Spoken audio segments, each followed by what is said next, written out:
제가 사는 강원도 평창 생태 마을에는 제가 황토집을 전해서 암 환자들이 많이 오십니다. 근데 벌써 한 3년 전 얘기예요. 3년 전에 우리 집에 암 환자 자매님 한 분이 오셨어요. 한 분이 오셨는데 이분이 5월 달경에 오셨는데 완전히 얼굴이 새카마신 분이에요. 남편이 뭐라고 그러느냐면은 간까지 다 암이 전이 돼서 3개월밖에 못 살 거라고. 신부님 마지막으로 황토집이 좋아서 왔노라고. 그래서 신부님이 좀 살려달라고. 내가 무슨 재주로 살려줘요 제가. 그래서 좀 우리 집에 내가 행복론 강의라니까 행복론 강의 좀 들으라고. 근데 마침 그때 암 환자들이 한 10분 정도 있었어요. 그런데 그 암 환자들하고 다른 분들하고 강의를 하는데 10분이 다 웃는데 그 자매는 안 웃는 거예요. 왜 안 웃느냐?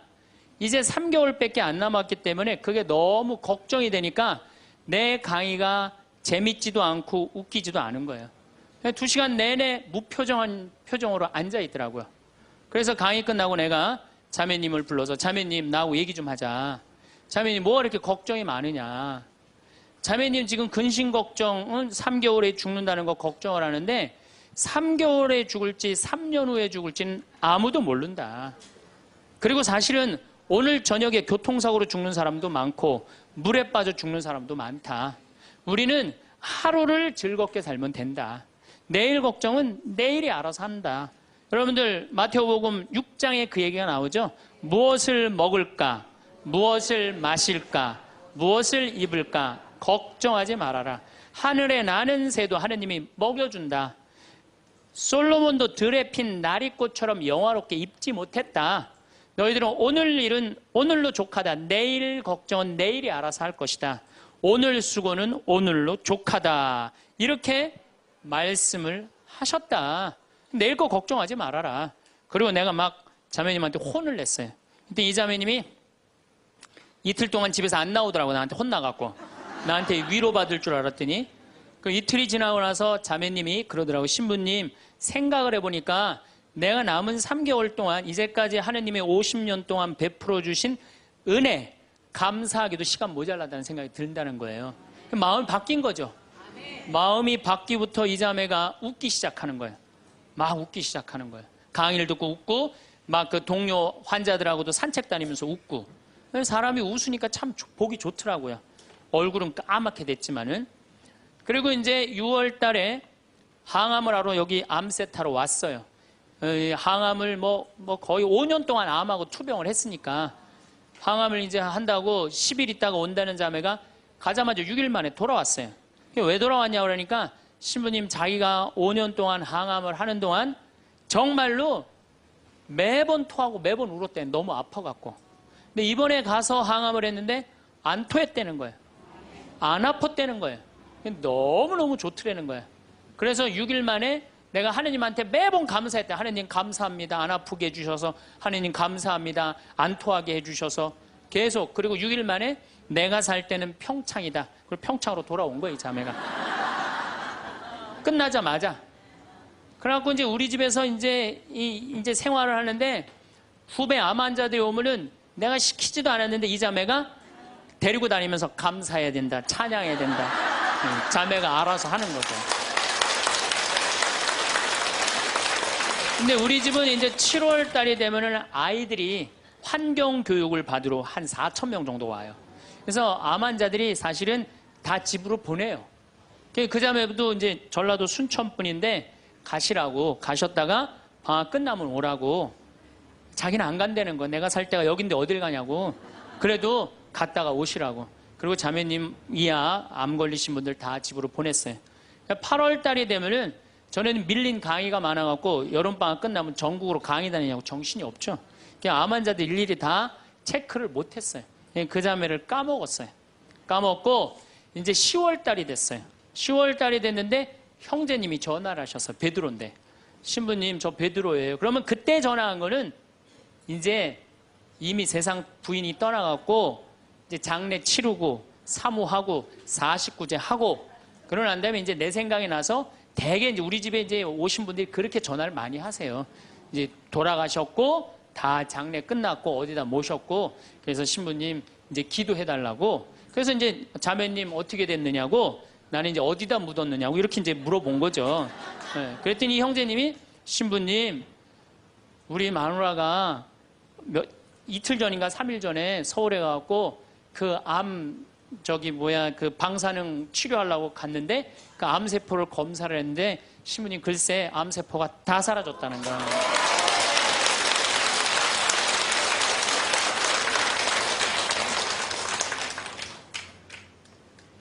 그 3개월밖에 못 산다는 사람이 그 암세포가 믿어지지 않는 거죠. 근데 우리 집뿐만 아니라 이 한국에서 지금 암이 걸린 분들 많은 경우는요, 완치율이 50%예요.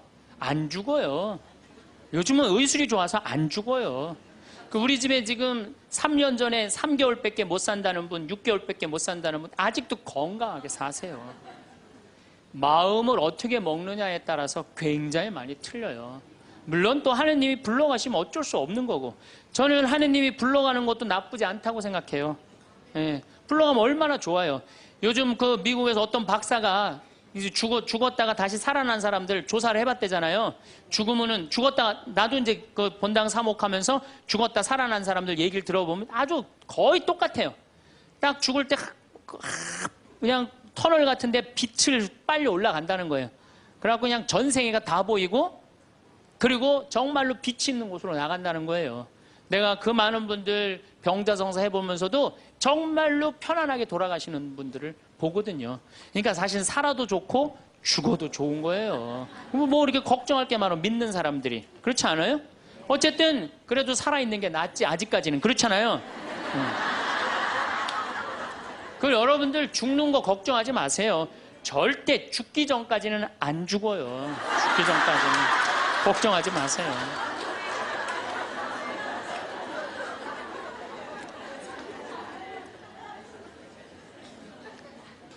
축하한다고. 근데 산책을 나갔다는 거예요. 아, 그렇다고. 예.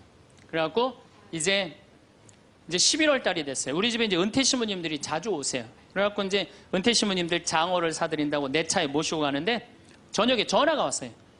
근데 젊은 여자야. 신부님, 84살 먹은 신부님, 73살 먹은 신부님을 내 차에 태우고 운전을 하고 왔는데 전화가 왔는데 내가 모르는 번호야. 근데 저쪽에서 너무 이쁘고 젊은 여자가 신부님 저예요 그러는 거예요. 아니 내가 누군지 어떻게 알아. 목소리가 너무 이뻐. 그래서 실례하지만 누구시냐고 그랬더니 저쪽에서 뭐라 그러냐면, 신부님 섭섭해요. 제 목소리를 벌써 잊으셨어요 그러는 거예요. 그래서 내가 누구냐고 그러니까 저 마리아예요 그러는 거예요. 그러니까 그 자매야.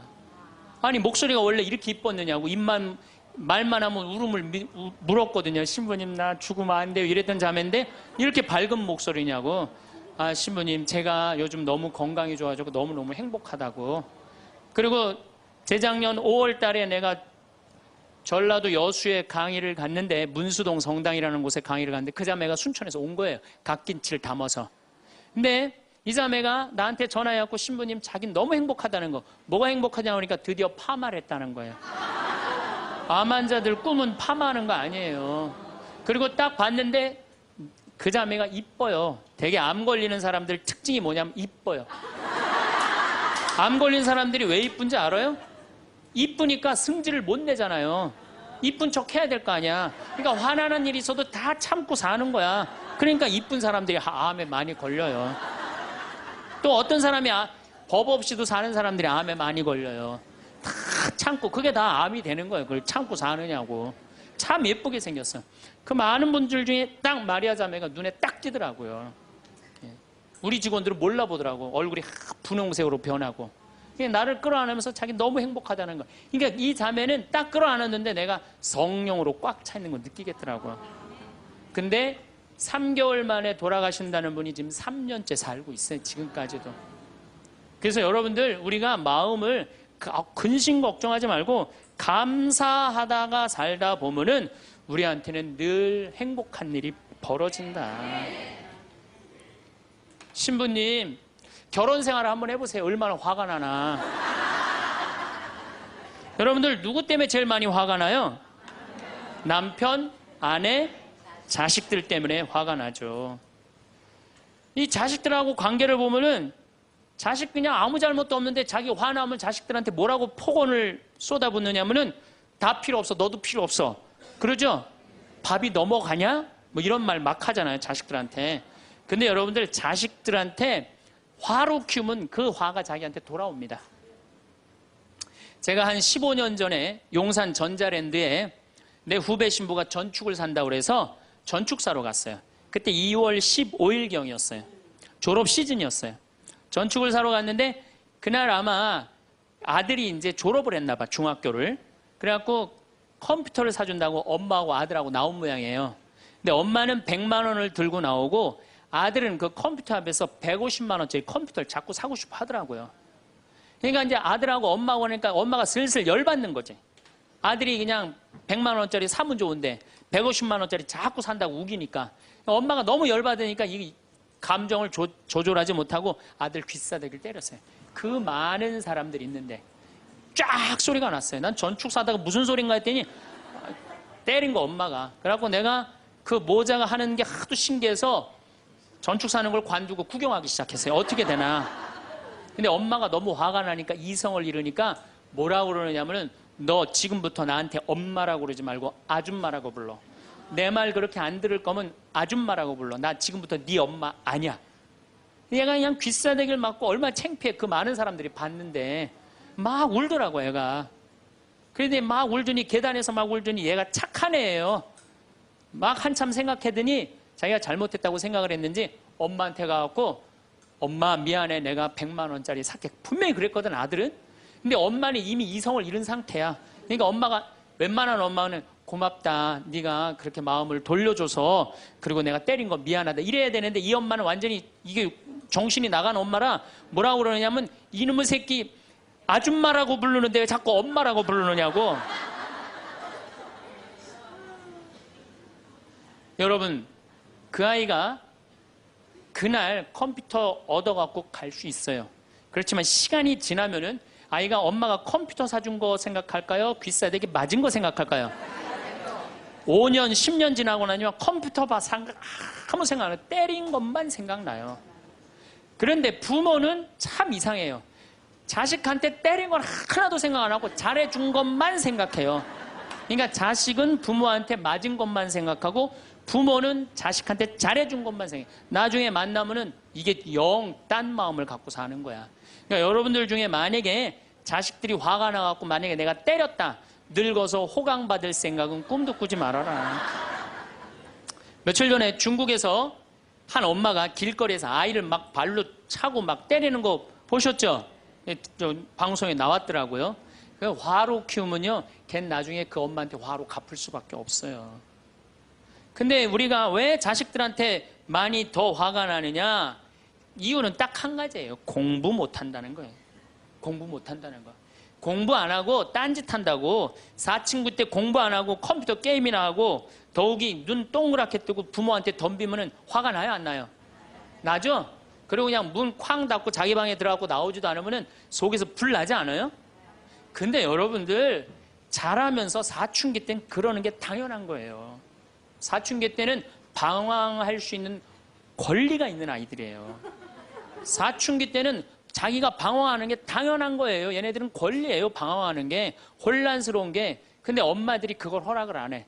내가 좀 마음이 산란하고 그냥 몸도 막 변하고 그냥 정신도 이상하고 여자 보면 가슴이 흥분되고 막 그래갖고 학교도 가기 싫고 그래갖고 그냥 마음이 산란해갖고 오늘은 학교를 하루 접고 명동에서 좀 고민 좀 해야 되겠다. 학교를 하루 안 갔어. 학교 선생님이 엄마한테 애가 학교 안 왔다고 그냥 찾아보니까 명동에서 그냥 애가 그냥 왔다 갔다 하는 거야. 엄마 미치는 거죠. 엄마 뭐라 그래? 너 방황은 나중에 지금 공부하고 방황을 엄마가 명동에서 대신해 줄 테니까 너는 지금 뭐 해야 돼? 공부해야 돼. 얘는 방황할 자격도 없는 거예요. 우리나라 애들은. 우리나라 애들은요 부모를 마귀로 보는 거. 마귀로. 자기를 괴롭히는 마귀로 보는 거예요. 부모가 어디 있어요. 사실은 여러분들 자식들한테 욕심만 포기하면요 자식들하고 싸울 일 하나도 없어요. 사실은 내 자식이 몸으로 살 놈인지 머리로 살 놈인지 빨리 판단해야 돼요. 우리 집에 이것도 한 3년 전 얘기인데 요셉이가 왔어요. 고등학교 졸업하고 대학을 떨어진 아이예요. 근데 그냥 대학을 떨어진지 집에서 컴퓨터 게임만 하는 거예요. 엄마가 미치는 거지. 애를 보면 대학도 안 들어갔지, 새벽 4시까지 컴퓨터 게임하지, 낮에는 1시에 일어나지. 그냥 미치는 거죠. 그래갖고 나한테 데리고 왔어요. 강원도 평창에. 근데 살이 얼마나 쪘는지 애가 살이 너무 찐 거예요. 그래갖고 그냥 살이 쪄갖고 이 눈두덩이가 안 보이는 거예요. 그래서 신부님, 우리 애가 문제라고, 공부는 안 하고 컴퓨터 게임만 한다고. 그래갖고 그냥 내가 애를 보니까 이 눈두덩이, 찢어진 눈두덩 사이로 걔 눈을 자세히 들여다보니까 애는 문제가 없더라고요. 애는. 근데 애가 살이 얼마나 쪘는지 100kg인지 110kg인지 120kg인지 130kg인지 알 길이 없는 거야. 왜? 우리 생태마을의 저울은 100kg까지 밖에 재는 게 없거든. 올라가면 막 뱅글뱅글 도는 거, 저울이. 그래서 내가 고추 빨 때 방앗간에 나갈 때 달아봐라. 그래서 달아봐. 그랬더니 얘가 몇 킬로가 나냐? 130kg가 나서 130kg. 그래갖고 일단은 하여튼 놔두고 가라고. 그래갖고 이제 엄마는 갔어요. 엄마는 가고. 근데 애가 참 건강한 애예요. 정신도 맑은 애 아이고. 부모 입장에서 문제인데 내 눈에는 문제가 아니더라고. 너 밭에 나가서 일 좀 해라. 그래갖고 이제 다 큰 애니까 밭에 나가서 일을 하고 일주일 지나고 난 다음에 관리장한테 물어봤어요. 걔 어떠냐고, 요셉이. 그랬더니 관리장이 넘버 원이라는 거예요. 엄마는 문제라고 데리고 왔는데 우리 생태마을의 관리장은 넘버 원이라는 거. 일도 잘하고 성격도 좋고 기가 막히더라고. 어떻게 일을 잘하냐 하니까 애가 힘이 좋아갖고 물건도 게으름을 안 핀다는 거예요. 게으름을. 여러분들, 얘가 몸으로 살래요? 머리로 살래요? 몸으로 살래죠? 몸으로 살래를 머리로 살라 그러면 얘가 머리가 돌 것 같아, 안 돌 것 같아요? 그러니까 내가 몸으로 살지 머리로 살지 빨리 구분할 줄 알아야 돼요. 그래갖고 애가 너무 괜찮으니까 6월 달에 우리 생태마을에 앞에 강이 흐른단 말이에요. 거기서 래프팅을 합니다. 그래서 래프팅 가이드를 자격증을 따라고 그랬어요. 그랬더니 우리 래프팅 가이드 팀장이, 신부님, 다른 아이는 다 따도 얘는 못 땁니다. 왜냐하면 이 가이드 자격증 체육학과 아이들이 따는 거거든요. 배를 뒤집었다가 폈다가 강물에 뛰어 들어갔다가 강물에 또 올라오고 그래야 되는데 130kg짜리가 강물에 한번 빠지면 그만이지 어떻게 자격증을 땁니까? 그래도 우리가 협회 사람들하고 잘 아니까 좀 어떻게 좀 따게 좀 해라. 그래갖고 가이드를 자격증을 보냈는데 그 금요일날 따갖고 왔어요. 기가 막힌 거죠. 어떻게 땄냐 그러니까 그 주간에 비가 오지 않아갖고 배가 강바닥에 단 거야. 그래갖고 그냥 들어왔다 나갔다 자격증 따갖고 왔어요. 그리고 아이가 가이드를 하는데 인기가 최고예요. 최고. 너무너무 잘하는 거, 아이가. 그래갖고 이제 9월 달에 엄마가 와서 보니까 아들이 130kg짜리니까 116kg가 된 거야. 그러니까 살이 홀쭉 빠지고 눈빛이 초롱초롱해진 거야. 그러니까 엄마가 가자, 공부하러.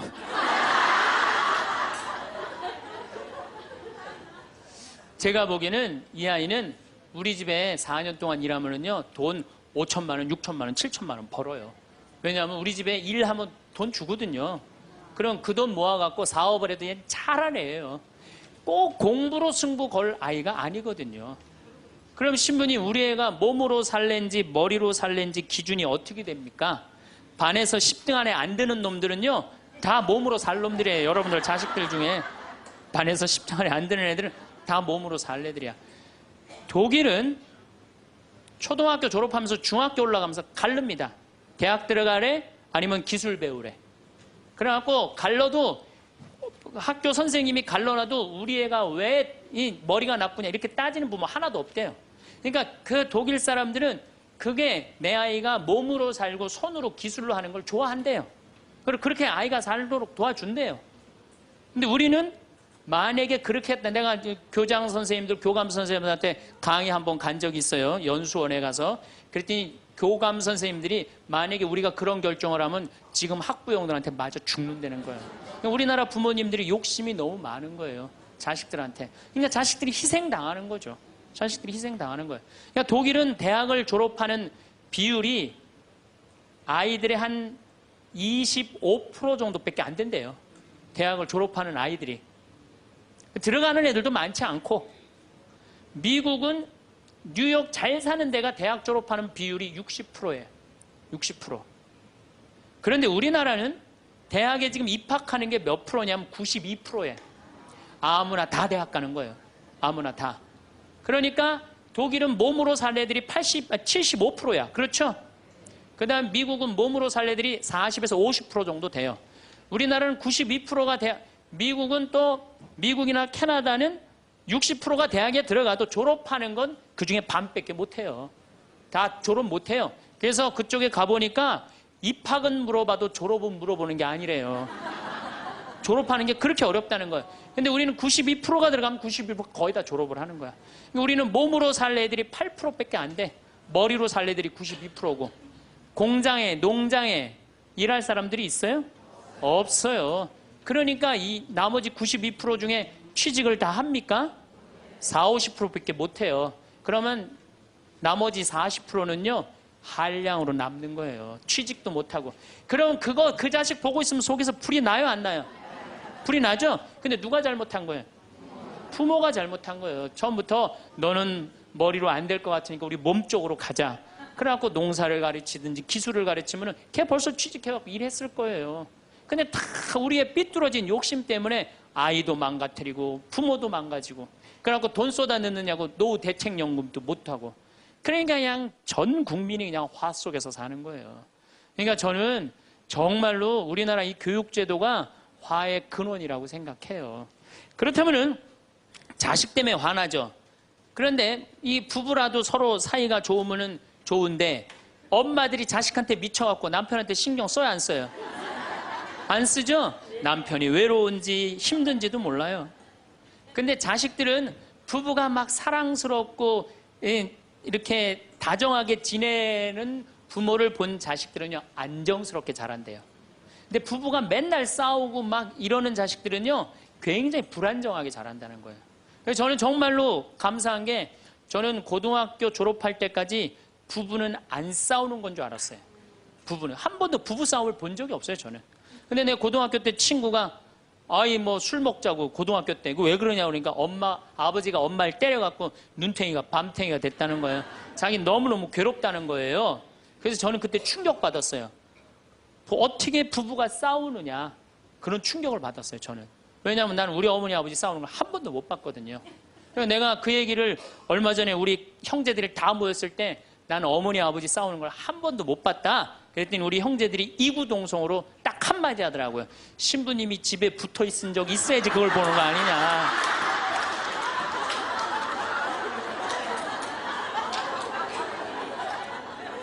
어쨌거나 저는 본 적이 없어요, 저는. 굉장히 긍정적으로 잘할 수 있는 거죠.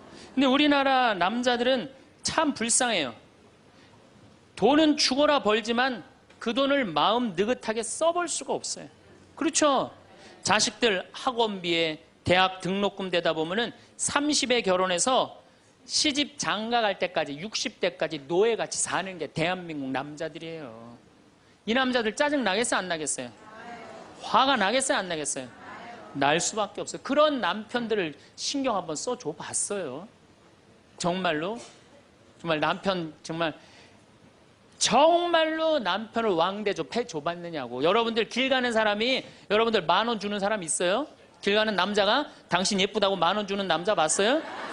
근데 여러분들 남편은 그냥 한 달에 뼈가 빠지게 벌어갖고 200만 원이든 300만 원이든 400만 원이든 갖다 바치잖아요. 그러면 그 남편한테 감사해야 될 거 아니야. 근데 그냥 감사는 안 하고 그냥 남의 김치찌개도 그냥 제대로 안 하면 그냥 못 끓이고 그냥. 자식이라고 있는 거 학원 다니다 보면은 밤 12시에 얼굴 보기도 힘들어요.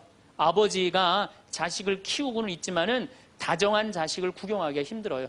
또 사춘기만 되면 이 자식들이 아버지한테 부드럽게 합니까? 반항하고 틱틱거리고 그러면은요, 우리나라 남자들은 갈 데가 없는 거야. 그래서 40대 남자들이 자살률이 세계에서 1위인데 우리나라 여자보다 몇 배가 많이 죽느냐면 3배가 많이 죽어요. 우리나라 40대들은 갈 데가 없는 거예요. 갈 데가. 외로운 거죠. 또 여성들도 마찬가지야. 난 우리나라 여자들도 불쌍해. 이게 다 교육 때문에 그래. 교육 때문에. 자식이 막 사춘기 때 막 생 난리를 치고 막 그럴 때 여러분들은 몇 살이 될까요? 45, 50 왔다 갔다 하죠? 그럼 여러분들은 자식은 사춘기지만 여러분들은 뭐예요? 갱년기야. 그러니까 갱년기가 되면 사실은 굉장히 케어가 필요한 거예요. 여러분들 굉장히 돌봄이 필요한 나이예요. 막 피부 처져요, 안 처져요? 눈두덩 처져요, 안 처져요? 눈가 처져요, 안 처져요? 볼 처져요, 안 처져요? 이가 처져요, 안 처져요? 그러니까 그렇게 처지는 거 거울에 이렇게 보고 앉아있으면 어떤 얼굴이 되냐면 이런 얼굴이 돼요.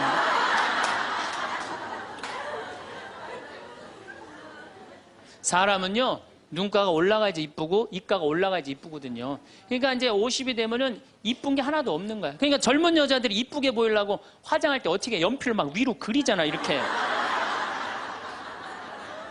근데 50이 되면 연필로 그려도 결국은 어떻게 돼요? 끝이 떨어지잖아요.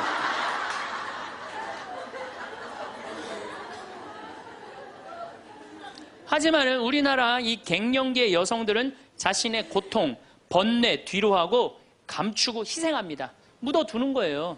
자식을 위해서 희생한다. 내가 지금 뭐 생리가 이어졌다, 끊어졌다. 그냥 정신이 깜빡깜빡 하잖아요, 여러분들. 갱년기 시작되면은. 그렇죠? 지갑은 뒀는데 어디다 뒀는지 생각이 안 나는 그런 경우 참 많죠.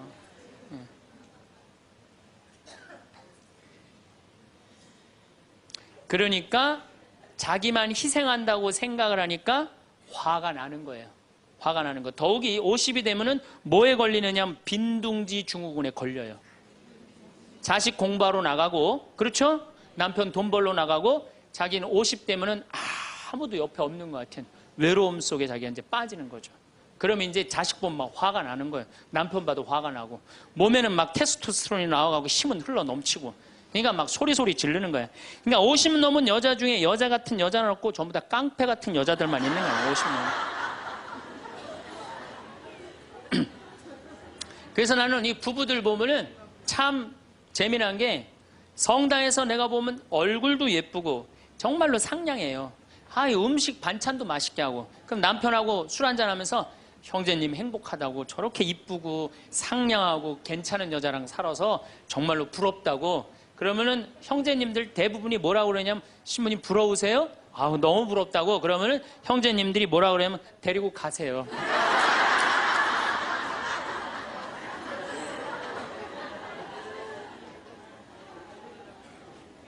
그래서 부부가 서로 사랑하지 못하고 자식하고도의 애정을 쌓지 못하고, 그러니까 우리가 이제 화가 꽉 차 있는 거예요.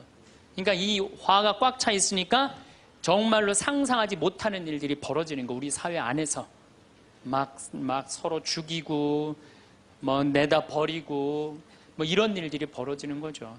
그러면은 화가 나면은 어떻게 이 화를 컨트롤을 해야 되느냐, 화를 다루어야 되느냐, 지금부터 그 얘기를 말씀드리겠습니다. 여러분들, 화가 나면 예수님만 보면 돼요. 우리가 인생이 답답할 때 누구만 보면 돼요?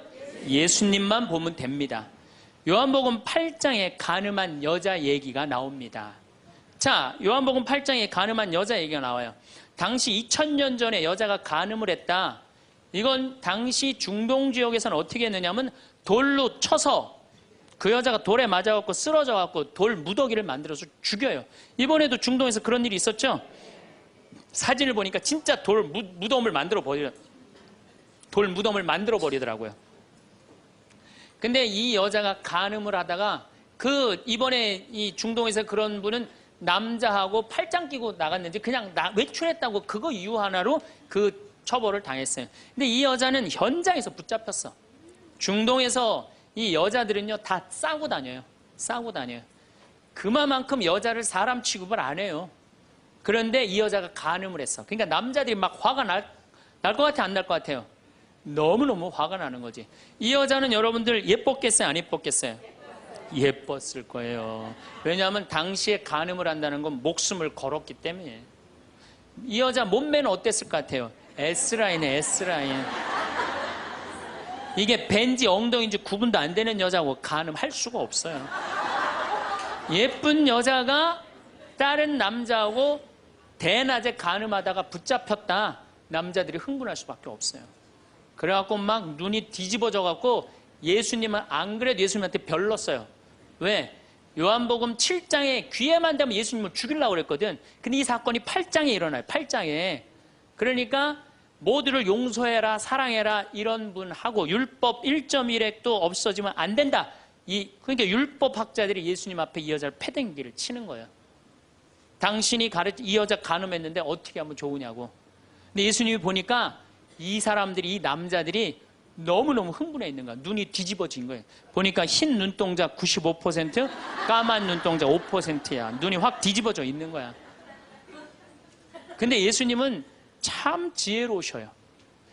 흥분한 사람하고는 얘기를 안 하시는 거예요. 여러분들 두 사람이 막 싸워. 내가 말리로 들어갔어. 말리로 들어갔고 말리로 들어가면 나중에 흥분한 사람들 속에 뛰어들어가면 나중에 몇 명이 싸워요? 3명이 싸워요. 이게 눈에 뵈는 게 없을 때는요, 아무리 좋은 말도 귀에 안 들어오는 거예요. 눈에 뵈는 게 없을 때는.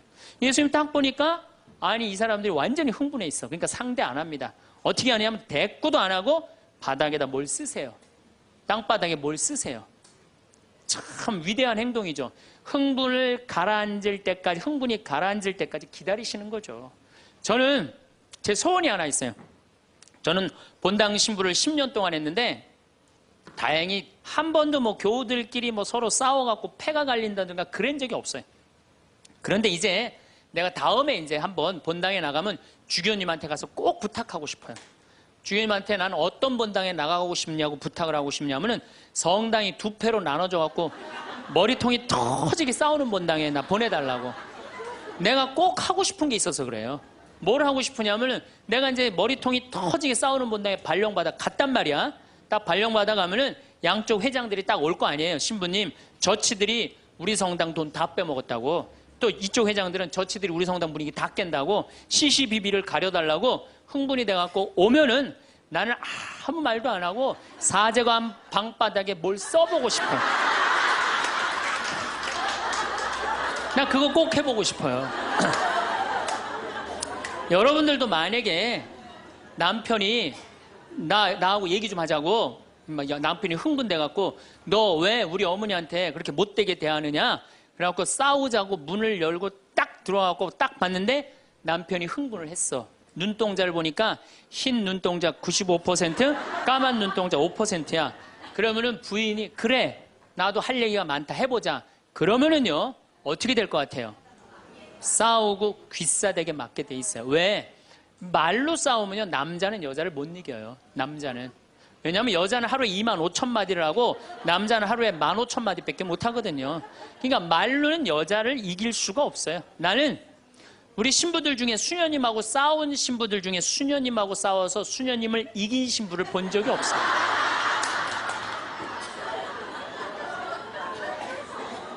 말로는 안 되는 거예요. 그러니까 여러분들 남편이 흥분해갖고 딱 나하고 얘기하자 그러면 여러분들은 아무 대꾸하지 말고 방바닥에 뭘 쓰세요. 뭐 할 때까지? 남편 흥분 가라앉을 때까지. 예수님은 땅바닥에 쓰시는 거예요. 사실은 그거는 다른 뭐 아주 신학교 있을 때 뭐 많이 배웠죠. 뭘 써셨을까? 예수님이 과연 뭐 별 얘기를 들었는데 다른 의미는 아니고 흥분이 가라앉을 때까지 기다리신 거예요. 그래갖고 이제 이 사람들이 이제 흥분은 가라앉고 사건만 남은 거야. 사건. 그래갖고 이제 흥분이 좀 가라앉은 상태. 여러분들 아무리 화가 나도 열만 심으면요 웬만하면 흥분이 가라앉아요. 그 열을 못 쉬어서 흥분이 터지는 거죠. 그러니까 좀 어느 정도 흥분이 가라앉으니까 이 사람들이 물어봅니다. 이 여인을 어떻게 하면 좋겠습니까? 간음을 했는데. 그러니까 예수님이 딱 보니까 이제 흥분이 가라앉은 것 같아. 그러니까 딱 한마디 더 합니다. 그래? 그렇다면은 너희 중에 죄 없는 사람이 먼저 저 여자를 돌로 쳐라. 그리고 그 다음 행동이 기가 막히세요. 다시 땅바닥에 뭘 쓰세요. 이게 뭐냐면 생각할 시간을 주는 거예요. 생각할 시간. 여러분들 만약에 자식을 막 혼냈어. 너 한 번만 더 게임하면 엄마가 저 컴퓨터 부셔버린다고. 그리고 너 문 열어놔. 그리고 문 열어놓고 자기는 텔레비전 보고 있으면서 아들은 게임 하나 안 하나, 한쪽 눈으로는 게임 하나 안 하나 보고 한쪽 눈은 텔레비 보고 있으면 아들이 그걸 잘 받아들이겠어요? 더 욱하는 게 생겨요. 한 번 혼냈으면요, 생각할 시간을 주는 게 중요한 거예요. 그러니까 예수님은 생각할 시간을 주는 거예요. 너희 중에 죄 없는 사람이 먼저 저 여자를 돌로 쳐라. 그리고 난 다음에 예수님 다시 땅바닥에 뭘 쓰십니다. 그런데 언제까지 기다려 주시느냐 하면 다 떠날 때까지 기다리는 거예요. 중간에 고개 안 돌리시고. 그리고 다 떠났어. 다 떠나고 나니까 그때서 고개를 들어서 혼자 남은 여인한테 물어봅니다. 여인아, 네 죄를 묻던 사람들이 어디 갔느냐? 아무도 없습니다, 주님. 그래? 그들이 만약에 네 죄를 묻지 않았다면 나도 네 죄를 묻지 않으마. 이거 기가 막힌 얘기예요. 왜? 예수님은 죄를 묻을 수 있는 권한이 있으신 분이에요. 얼마든지 그 여자를 징계할 수 있어요. 그렇지만 다른 사람이 묻지 않았기 때문에 나도 묻지 않겠다. 아, 기가 막히지 않아요? 예수님은 세 사람을 용서합니다. 첫 번째, 죽이자고 덤비는 바리사이들을 용서하고, 간음한 이 여인을 용서하고, 그 다음에 율법의 1.1획도 나는 어기로 온 것이 아니다, 없애러 온 것이 아니다, 이렇게 가르친 당신까지 용서한 거야. 다시 말해서 흥분이 가라앉으면요, 문제 해결은 다 돼요. 흥분한 상태에서 여러분들이 문제 해결하려고 하면 해결이 안 된다는 얘기예요. 그렇다면은 이 흥분은, 화는 어떻게 하면 조절할 수 있느냐? 첫 번째, 숨을 잘 쉬어라. 이거는 모든 화를 조절하는 책을 읽어보면요, 첫 번째로 나오는 게 숨을 잘 쉬어라예요. 화가 나면은 숨이 가빠져요, 안 가빠져요? 가빠지죠? 씩씩거린다 그러죠? 이게 숨을 어떻게 주체하지 못해서 그러는 거예요. 근데 여러분들, 숨은 창세기에 보면은 하느님이 인간을 창조하시고 뭘 불어넣었다 그래요? 숨을. 그러니까 우리가 숨을 쉰다는 건 생명을 쉬는 거예요. 생명을. 그러니까 숨을 잘못 쉬면 생명을 잘못 다루는 거하고 똑같은 거예요. 근데 숨은 어떻게 내 몸으로 들어와서 코로 들어와서 심장으로 해서 이 위로 해서 그 다음에 단전, 배꼽 아래로 해서 간으로 해서 폐로 이렇게 돌아서 나가는 게 숨이에요. 그래갖고 온전히 산소 공급이 온 장기 안에 다 돼야 돼.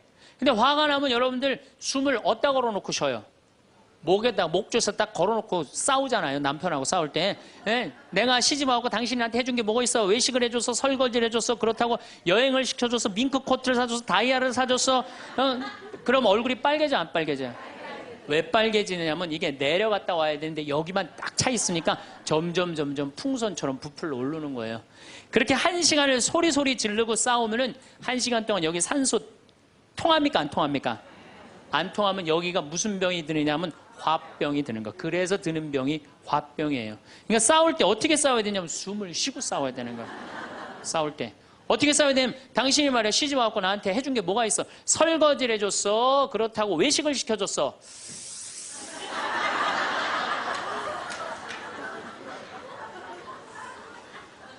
그렇다고 나 밍크 코트를 사줬어, 아니면 다이아를 사줬어. 당신 나한테 해준 게 뭐 있어? 내 시집 와서 고생만 했지.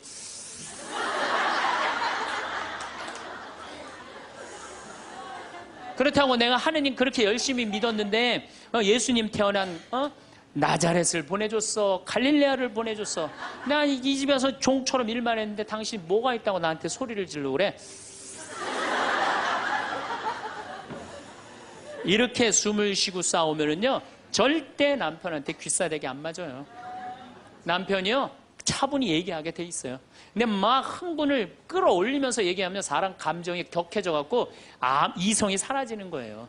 그래서 우리가, 내가 너무너무 화가 나면은 심호흡을 10번만 하면은 굉장히 문제가 해결된다는 거예요. 그래서 여러분들, 화가 나면은 어떻게 해라? 숨을 잘 쉬어라. 두 번째, 화가 나면 어떻게 해라? 걸어라. 걷는 게 아주 중요합니다. 여러분들, 화가 날 때 묵주를 들고 나와서 동네 한 바퀴만 돌면은요, 알아서 마음이 정리가 돼요. 해결책도 알아서 나와요. 2시간, 3시간만 걸으면은요, 완전히 차분해져서 들어가요. 그러니까 화가 나면 그 자리에서 떠나야 되는 거, 무조건. 떠나는데 가만히 있으면 더 이게 일어나거든요. 그래서 이 콤포스텔라라고 스페인의 야고보 성인 무덤 가는 800km, 그게 세계적으로 그렇게 인기가 좋은 게, 왜 인기가 좋으냐 하면은 그 걸으면서 사람이 치유가 다 되고 마음 정리가 다 되기 때문에 그러는 거예요. 그러니까 걷는 거는 건강에도 좋지만은 마음을 정리해 주는 게 걷는 거예요. 그래서 여러분들 정말로 화가 나면 어떻게? 걸으세요. 그리고 정말로 큰 숙제가 있다. 내 인생에 큰 숙제가 있다. 그러면은 도보 성지순례를 하세요. 도보 성지순례를. 저는 우리 교우들이랑 이 새남터에서부터 미리네까지 전체 교우가 밤 8시면 모여갖고 새벽 3시, 4시까지 저 미리네까지 걸었어요. 그 목요일, 금요일, 토요일, 일요일 4일을 걸었는데 그 한 400~500명 되는 교우들이 나한테 체험, 은혜 받은 얘기를 하는데 이건 보통 은혜 받은 게 아니에요. 허리 아프던 사람은 허리 다 낫고, 위장 아프던 사람은 위장 다 낫고, 마음 복잡한 사람 마음 정리되고, 사업이 막 안 돼갖고 괴로워하던 사람은 빛을 보고, 걷는 게 그렇게 우리 인생에 중요한 거예요. 그래서 내가 정말 문제가 있다. 새남터서부터 걸으세요. 새남터 우리 김대건 신부님 시신 모시고 미리네까지 원선쇼 할아버지가 그땐 청년이었지만 갔잖아요. 그 생각하고 걸으면요 여러분들 은혜 많이 받으실 거예요. 그러니까 화가 나면 어떻게 해라? 숨을 잘 쉬고 그 다음에 어떻게 해라? 걸어라. 그 다음에 화가 나면 화를 조절하는 방법 중에 3번째는 잘 먹어라. 이게 먹는 게 화를 먹는 경우가 너무 많아요. 인스턴트 음식, 그렇죠? 이거 잘못 먹으면요 다 화가 들어있는 거예요. 그리고 고기 너무 많이 먹으면요 화냅니다. 여러분들 사슴 싸나워요 안 싸나워요? 안 싸납죠? 사자 싸나워요 안 싸나워요? 싸납죠? 사자 뭐 먹어요? 고기 먹죠? 사슴 뭐 먹어요? 풀 먹죠? 내 아들이 나한테 덤비는데 막 리모컨 던지고 막 자기 막 방문 부시고 그러면은요 애가 성격이 나빠서 그런 게 아니에요. 아, 내가 고기를 너무 많이 먹여서 그렇구나. 그래갖고 걔를 뭘 먹이냐면 6개월 동안 풀만 먹여보세요. 6개월만 지나면 완전히 온순해집니다. 그리고 여러분들 우리가 먹는 게 화가 너무 많아요. 아주 비근한 예를 하나 드릴게요. 달걀을 예를 드릴게요. 달걀을 여러분들 닭들 어떻게 달걀을 낳아요? 우리 지금 여러분들 보통 드시는 닭들 다 가둬놓고 하죠? 재웁니까 안 재웁니까? 안 재우죠? 재우지도 않죠. 공간이 조그맣죠. 스트레스 받으니까 옆에 닭 막 좁니다. 부리로. 그러니까 어떻게 하냐면 부리를 잘라요. 못 쪼개. 그런 닭들이 놓는 달걀은 화가 들어있을까요? 안 들어있을까요? 화가 들어있는 거예요. 그런 음식들이 자연적이지 않은 음식들이 반자연적인 음식들을 우리가 먹는 게 문제예요. 우리 닭들은 내가 300마리 키우는데 막 날아다니면서 놓는 알들은 벌써 향이 좋아요. 딱 깨서 먹으면 아주 고소하고. 그런데 일반 그 시중에서 이렇게 사는 닭들은 막 약간 좀 비리고 이런 냄새, 그 스트레스 받는 거예요. 그럴 만큼 먹는 게 중요한 거예요. 그래서 자연식이라는 게 우리한테 그래서 중요한 거예요. 그래서 이 화도 커피 많이 먹으면 막 심장 두근두근 거려요, 안 거려요? 그런 상태에서 화나는 일이 있으면 폭발합니다. 그러니까 먹는 게 아주 중요하다. 4번째, 우리가 화를 잘 다스리려면은 이게 음양의 조화, 인생을 좀 즐길 줄 알아야 돼. 인생을. 하느님이 6일 일하고 7일째 쉬셨어요, 안 쉬셨어요? 쉬셨죠? 그럼 여러분들도 일하고 쉬어야 돼, 안 쉬어야 돼요? 쉬어야 돼요. 근데 우리는 잘 안 쉬어. 하느님이 태양도 동그랗고 달도 동그랗고 산도 동그랗고 사람 머리도 동그랗고 이렇게 동그랗게 만들어 놓으신 이유는 동그랗게 살라고 그러는 거예요.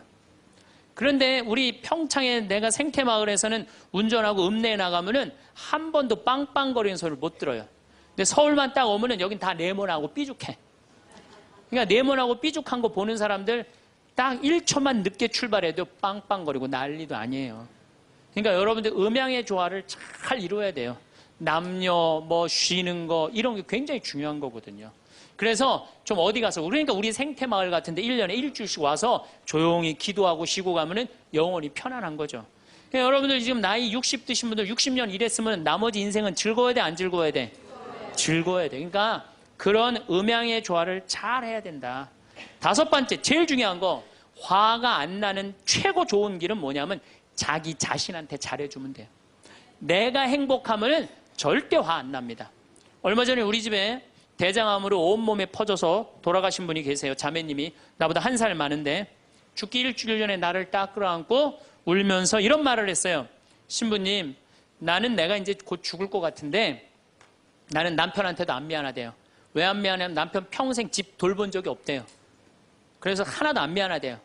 그리고 자식한테도 안 미안하대요. 왜? 대학까지 자기가 이 빌딩 청소해갖고 대학까지 졸업시켰대요.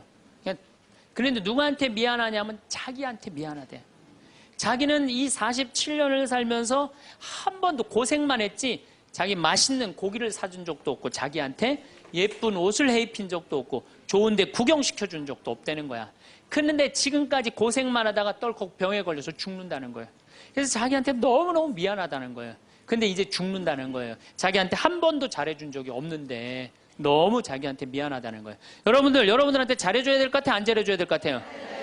괜히 그냥 참고 인내하면서 승질은 승질대로 부리고 그러실 필요 하나도 없어요. 이제 여러분들한테 맛있는 거 있으면 사주세요. 그렇죠? 예쁜 옷 있으면 사 입히고 여러분한테 좋은 데 있으면 구경도 좀 시켜주고 저는 저한테 잘해줍니다. 왜 잘해주느냐 하면은 나는 본당을 떠나 있기 때문에 본당 총회장님도 없고 부회장님도 없고 성모회장님도 없어요. 그러니까 나 고기 먹고 싶으면 사주는 사람 아무도 없어요. 내가 고기가 먹고 싶으면 내가 사줘요. 베네딕토 고기 먹고 싶냐? 가자. 내가 오늘 사줄게. 난 내가 데려와서 내가 사줘 나한테. 그러니까 스트레스 받는 일이 없는 거예요. 남한테 섭섭한 것도 없고. 그래서 제가 항상 하는 얘기지만 집에서는 엄마가 행복해야 돼. 그래야지 자식이 행복한 거예요. 집에서는 아내가 행복해야 돼. 그래야지 누가 행복해? 남편이 행복한 거예요. 집에서는 며느리가 행복해야 돼. 그래야지 누가 행복해? 시어머니가 행복한 거예요. 그러니까 여기 계신 여러분들이 행복해야지 대한민국이 행복한 거예요. 이제는 자기한테 잘해주는 걸 비신앙적이라고 생각하지 마십시오. 온 세상을 얻는다 해도 자기 목숨을 잃으면 아무 소용이 없다. 그러셨죠? 그러니까 여러분들한테 잘해주시고 내가 행복해야지 그 행복을 가지고 온 세상에 나눠줄 수 있다는 사실 잊지 마시고 여러분들 행복하시기 바랍니다. 감사합니다.